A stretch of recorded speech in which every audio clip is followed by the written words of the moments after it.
You can follow all the standard money rules and still end up broke. Standard rules can be broken. Today, we focus on unbreakable laws. By the end of this video, you are going to build a 2-part personal wealth leverage plan. This will map out exactly where your time and your income are flowing. To build this, you need a few things in front of you: a printout of your 2-week calendar, a blank sheet of paper, a standard pen, and 2 highlighters, one red and one green. Transitioning from a worker to an architect of wealth demands a physical system that forces action. The baseline law of wealth is maintaining a strict gap between what you earn and what you spend. If that gap doesn't exist, you simply cannot outwork it. Look closely at that 2-week calendar in front of you. Every single hour on that page is an investment, and we need to see exactly how you've been spending them. This diagram is a typical work week. With a green highlighter, mark tasks that give energy and drive revenue. Now, take the red highlighter. Color in repetitive, low-value chores, like your inbox, data entry, or meal prep. These drain your energy. Pick one of those red tasks today. The next time you do it, turn on screen recording software and talk through exactly how you execute it, step by step. Then, hand that recording to someone you can hire for a fraction of your hourly rate to do it for you. When you document a process like this, you turn an exhausting chore into a delegable asset. You permanently remove yourself as the bottleneck. Here is where most people fail at outsourcing. They buy back 5 hours a week, and then they spend those hours scrolling on their phone or sitting on the couch. You have to fill that newly acquired time with intention. Those bought-back hours must be reallocated exclusively into the green tasks we identified earlier, things like direct sales, building out strategy, and skill acquisition. This flowchart outlines the concrete mechanical cycle. You audit your calendar, transfer the red tasks to someone else, and fill that time back up with revenue-generating activities. If you free up your time without aggressively redirecting it toward activities that increase your income, you haven't made a wealth investment.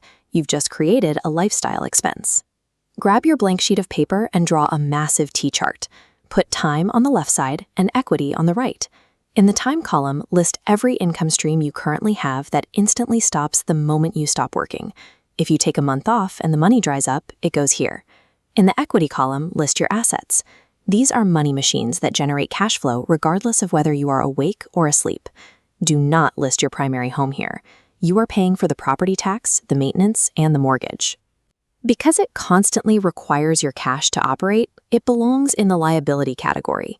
True financial freedom is measured by a single metric: how heavily the equity side of your chart outweighs the time side. The core strategy of this entire blueprint is to siphon the income you earn on the time side and use it to buy assets on the equity side. But as soon as you have cash to invest, you will be tempted by trending opportunities and industries you know nothing about.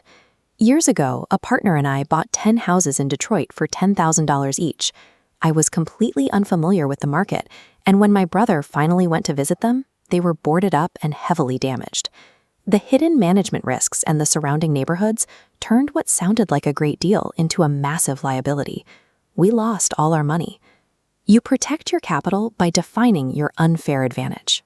This is the specific industry knowledge, work history, or life experience you possess that gives you a deep edge over the general public. It's why the most successful investors buy into products and companies they naturally understand and use every day. Before you add anything to your equity column, force it through a 2-question filter. Do I have specific knowledge in this? And can I explain it to my spouse in 1 or 2 sentences? If the answer is no, walk away.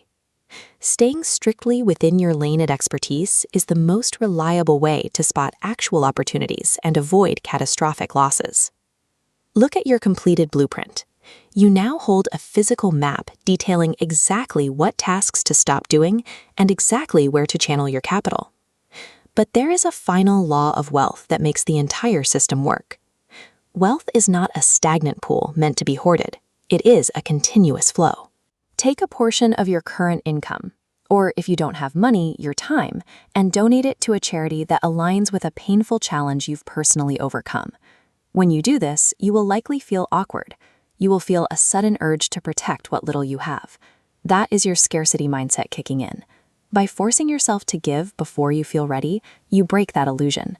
It builds the abundance mindset you need to handle massive wealth when it arrives.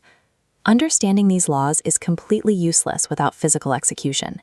Take action right now. Leave a comment below with the exact red task you are committing to outsource this week. And if you want my full internal playbook for auditing and buying back your time, send me a DM on Instagram with the word YouTube Workbook, and I'll send it over. Mastering the leverage of time and equity marks the point where manual labor ends and an automated wealth engine begins.